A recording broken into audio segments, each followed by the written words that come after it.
뉴스톱이라는 언론사의 최광웅이라는 사람이, 저는 이런 언론사가 있는 거 이번에 처음 알았어요. 직위가 이거예요. 팩트체커. 이 팩트체커 최광웅이라는 사람이 아주 흥미로운 기사를 하나 썼습니다. 얼마 전에 통계청에 놀라운 발표가 있었는데, 소득 1분위, 그러니까 하위 20% 소득이 적은 사람들이죠. 소득 1분위 가구의 소득이 17.7%나 감소했다.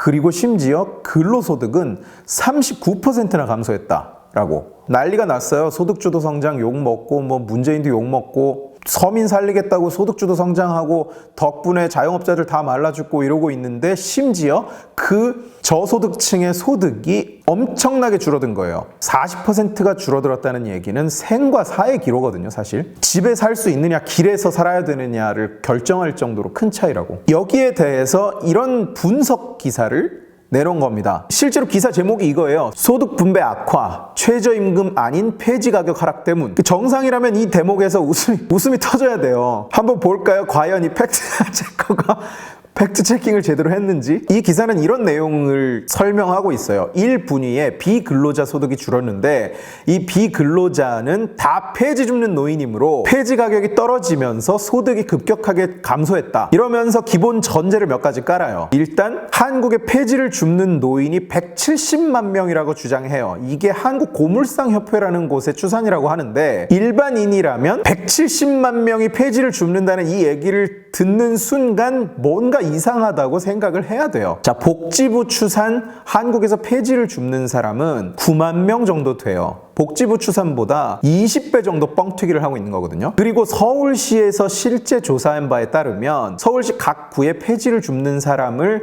조사했더니 그중에 가장 많은 숫자가 관악구 218명이 있었어요. 서울에 25개 구가 있는데 25개 구가 전부 다 218명이 폐지를 줍는다고 가정하면 서울시 전체에 폐지를 줍는 사람은 5,450명밖에 안 돼요. 서울이라는 특성을 감안하면 인구 밀도가 제일 높으니까 주술 폐지도 제일 많잖아요, 서울이. 적어도 다른 지방보다 서울에 폐지를 줍는 사람이 적지는 않겠죠. 그걸 대한민국 인구에 대입하면 한국에서 폐지를 줍는 사람은 최대치로 잡아야 2만 5천 명 정도밖에 안 돼요. 170만이라는 숫자는 어떻게 봐도 말이 안 되는 숫자인 거죠. 전국의 65세 이상 노인이 현재 712만 명입니다. 그러면 170만 명이 폐지를 주스러 다닌다는 얘기는 전국 노인의 23.9%, 4명에 1명이 폐지를 주스러 다닌다는 얘기예요. 주술 폐지가 있겠습니까? 170만 명이 주스러 다니는데.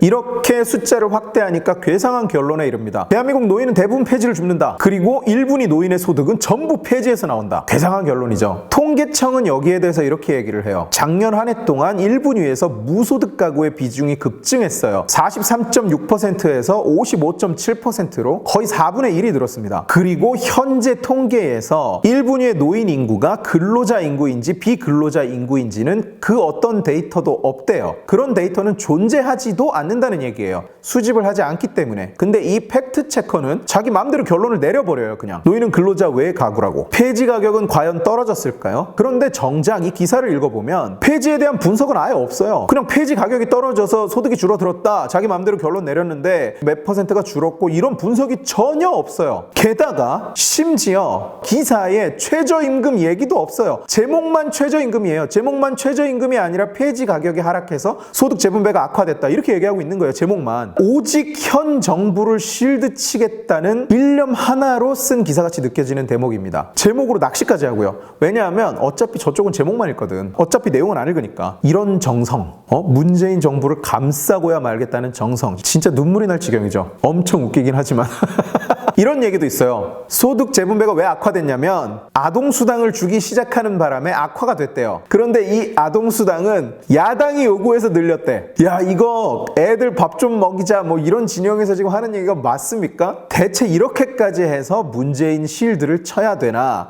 대체 뭐 하는 사람인가 이 팩트체커는 하고 알아봤습니다. 참여정부 시절 청와대 인사수석실, 선임행정관, 인사제도 비서관, 저서로는 바보 선거, 노무현이 선택한 사람, 그만 알아보죠. 심지어 지금은 데이터 데이터 정치 경제 연구원이라는 연구소의 원장으로 활동한다는데 뭐 데이터 분석을 그렇게 즐기지는 않나 봅니다. 이 기사는 엉뚱하게 상위 20%에게서 연간 50만 원씩 더 걷어서 노인 167만 명에게 나눠주자면서 결론을 맺어요. 최저임금과 폐지 가격의 연계는 눈을 씻고 찾아봐도 잘 모르겠어요. 사실 뭘 읽은 건지도 잘 모르겠어요. 보면 도표가 엄청 많이 등장하거든요, 기사에. 근데 정작 최저임금이나 폐지 가격이랑은 별 상관없는 얘기들이에요. 그냥 도표를 잔뜩 넣어서 소득이 이렇게 줄었다만 보여준 다음에 결말은 엉뚱하게 세금 더 걷어서 나눠주자로 맺고 있는 겁니다. 이 스스로를 팩트체커라고 부르고 데이터 정치 연구 경제 뭐 이런 거 하시는 분이 타이틀답게 팩트체크도 좀 하시고 데이터도 좀 더 보시면 어떨까 하는 생각이 개인적으로 듭니다. 지식의 칼 오늘 영상은 여기까지입니다. 재밌게 보셨으면 구독 버튼을 눌러주시고 주변에 많이 공유해 주세요. 고맙습니다.